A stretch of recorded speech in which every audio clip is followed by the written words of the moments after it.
atau di dalam bahasa Arab sering disebut dengan ananiyah, ya, keakuan. Ya, setiap ngomong selalu aku, setiap posting ya di medsos selalu ya menunjukkan tentang keakuan.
Bismillahirrahmanirrahim. Assalamualaikum warahmatullahi wabarakatuh.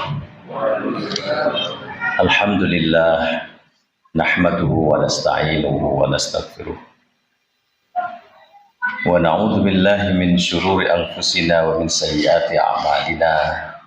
May yahdihillahu fala mudilla lahu wa may yudlilhu falan tajida lahu waliyyan mursyida. Asyhadu an la ilaha illallah wa asyhadu anna Muhammadan abduhu wa rasuluh la nabiyya ba'dah. Allahumma salli ala Muhammad wa ala ali Muhammad. Bapak Ibu jamaah salat Isya Masjid Sang Surya yang dirahmati Allah Subhanahu wa taala. Ada seorang wartawan senior di Mesir yang bernama Ali Amin.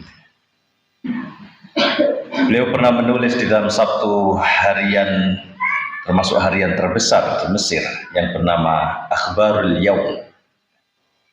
Beliau menulis tentang satu perusahaan telepon yang merekam 500 percakapan ya, yang terjadi ya, lewat telepon ya, untuk mengetahui kata apa yang paling sering diucap oleh para penelpon. Dari 500 percakapan itu ternyata kata yang paling sering diucapkan oleh para penelpon adalah kata aku. Dalam bahasa Arab ana atau dhamir, kata ganti yang menunjuk pada aku. Dari 500 percakapan itu ditemukan kata aku atau saya itu terulang sebanyak 3.999 kali atau sama dengan 8 kali setiap dilakukan suatu percakapan. Ini menunjukkan bahwa di dalam diri kita itu seringkali yang paling menonjol adalah aspek keakuan kita, atau di dalam bahasa Arab sering disebut dengan ananiyah, ya, keakuan. Ya, setiap ngomong selalu aku, setiap posting ya di medsos selalu ya menunjukkan tentang keakuan. Ya, segala aktivitas kita ya kita postingkan di medsos, menunjukkan bahwa memang tarikan untuk menunjukkan keakuan kita ini demikian besar sekali.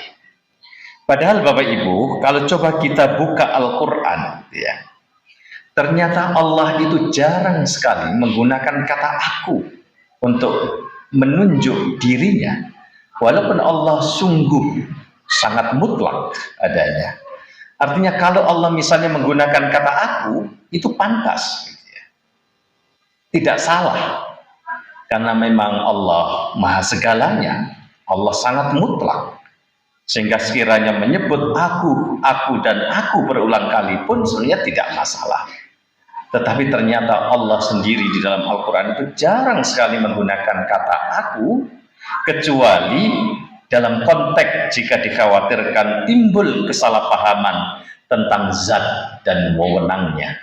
Baru kemudian Allah menggunakan kata aku untuk menunjuk dirinya. Pada umumnya Allah di dalam Al-Quran menunjuk kepada dirinya dengan bentuk jamak, nahnu atau domirnya, kata ganti yang muttasil yaitu na. Misalnya dalam Al-Quran yang menjelaskan tentang Al-Quran, Allah berfirman, inna nahnu nazzalna dzikra wa inna lahu lahafidhun. Sesungguhnya kami, jadi dalam bentuk jamak bukan aku, sesungguhnya kamilah nazzalna dzikra, yang telah menurunkan az-dzikra, nama lain dari Al-Quran, wa inna nahnu lahafidhun, dan sesungguhnya kamilah yang benar-benar akan menjaganya. Di sini Allah menggunakan kata nahnu, kata na, kami, bukan aku. Nah, seringkali ya, ketika Allah menggunakan kata kami untuk menunjuk dirinya, selain bermakna menurut para mufassir ada maksud ta'ziman, ada maksud pengagungan terhadap dirinya, juga menunjukkan di situ Allah melibatkan dirinya bersama makhluknya di dalam tindakan itu. Misalnya di dalam inna nahnu nazzalna dzikra, ya, Allah menurunkan Al-Quran. Dalam proses penurunan Al-Quran, terutama dari langit dunia ke bumi kita kepada Nabi Muhammad SAW, itu ada pelibatan selain dirinya, yaitu malaikat Jibril. Juga termasuk dalam menjaga Al-Quran, menjamin keaslian Al-Quran, Allah juga melibatkan pihak lain, ya, yakni hambanya manusia, ya, dalam menjaga Al-Quran tetap orisinil, tetap terjaga sampai hari kiamat melalui orang-orang yang dimudahkan dalam menghafal Al-Quran. Jadi sekali lagi kembali kepada ananiyah kita, bahkan Allah pun sesungguhnya tidak pernah, jarang sekali menyebut dirinya aku, kecuali dalam konteks ketika itu terkait dengan zat dan wewenangnya. Nah, demikian pula para nabi dan rasul manusia pilihan itu juga seringkali menggunakan kata kami, jarang menggunakan kata aku, kecuali dalam konteks untuk menggambarkan kebutuhan dan kelemahan diri. Baru kemudian manusia pilihan menunjuk dengan kata aku. Misalnya di dalam surat Al-An'am ayat 50, qul, katakanlah, la aqulu lakum indi khazainallahi wa la a'lamul ghaiba. Katakanlah, aku tidak mengatakan kepadamu bahwa perbendaharaan Allah ada padaku, kata Nabi. Dan tidak pula aku mengetahui hal yang gaib. Wala aqulu lakum inni malak. Dan tidaklah aku mengatakan kepadamu bahwa aku seorang malaikat. Ya, in attabi'u illa ma yuha ilayya. Aku tidak mengetahui kecuali apa yang diwahyukan kepadaku. Jadi justru ketika menunjuk tentang kelemahan diri, justru manusia pilihan itu baru menunjuk dengan kata aku. Tentu ini sangat berbeda dengan fenomena keakuan kita. Kita justru ketika menunjukkan tentang kelebihan kita, justru yang kita pakai adalah aku, dan aku. Betapa kita sering posting di medsos kita, update status misalnya, menunjukkan tentang keakuan kita. Demikian pula para manusia pilihan baru menggunakan kata aku ketika menunjuk dirinya menggabungkan di dalam satu komunitas umat. Misalnya di dalam surat Yunus ayat 72, juga surat Fusilat ayat 33, di situ disebutkan wa ana minal muslimin, baru menggunakan kata ana untuk menggabungkan dirinya termasuk bagian dari komunitas muslim, dari orang-orang yang berislam.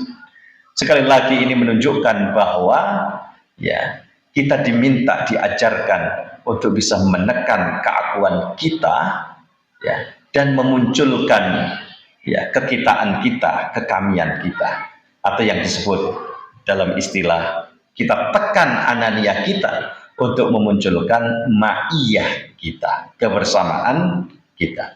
Nah, Bapak Ibu yang dirahmati Allah Subhanahu wa taala, puasa yang kita lakukan di bulan Ramadan sesungguhnya memberikan satu proses of learning kepada kita agar kita bisa menekan keakuan kita, ya. Yang muncul kemudian adalah ya penisbatan diri kita kepada Tuhan kita Allah Subhanahu wa taala.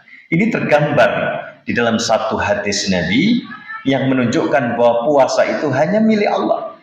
Itu memberikan indikasi ketika kita berpuasa, maka tekanlah keakuan kita, kembalikan semuanya kepada Allah.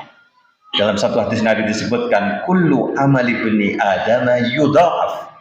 Ketika berbicara tentang bahwa setiap amal kebaikan anak Adam itu dilipat gandakan. Al-hasanatu bi asri amsalihha. Setiap kebaikan itu dilipat gandakan minimal 10 kali lipat, ila sab'i mi'ati dhifin, sampai 700 kali lipat, wa ila masyaallah, dan dilipatkan sekehendak Allah, illa shaum, kecuali puasa. Fa innahu li, karena sesungguhnya puasa itu milikku, kata Allah, wa ana ajzi bihi. Kata kunci di sini adalah as-saumu li, puasa itu milikku. Ini menunjukkan bahwa di dalam puasa ada satu proses bagi kita agar kita menekan anania kita, mendidik kita untuk bisa menekan ya serendah mungkin keakuan kita, lalu kita gabungkan diri kita, kita nisbatkan itu hanya kepada Allah. Inilah sesungguhnya di antara makna puasa kita, sehingga tidaklah berpuasa, kata Nabi, ya, orang yang hanya sekedar menahan lapar dan dahaga semata, ya, tetapi mereka yang betul-betul bisa meninggalkan nafsu syahwatnya hanya teruntuk Allah semata, maka pantas kemudian Allah menjanjikan pahala yang tak terhitung dalam hitungan matematis kita. Sekali lagi mudah-mudahan puasa kita di bulan Ramadan tahun ini betul-betul bisa mendidik diri kita untuk bisa menekan keakuan, lalu kemudian memunculkan ma'iyah kita, kebersamaan kita. Karena dengan kebersamaan inilah optimalitas hasil kerja kita bisa kita saksikan. Mudah-mudahan Allah berikan keberkahan kepada kita semua.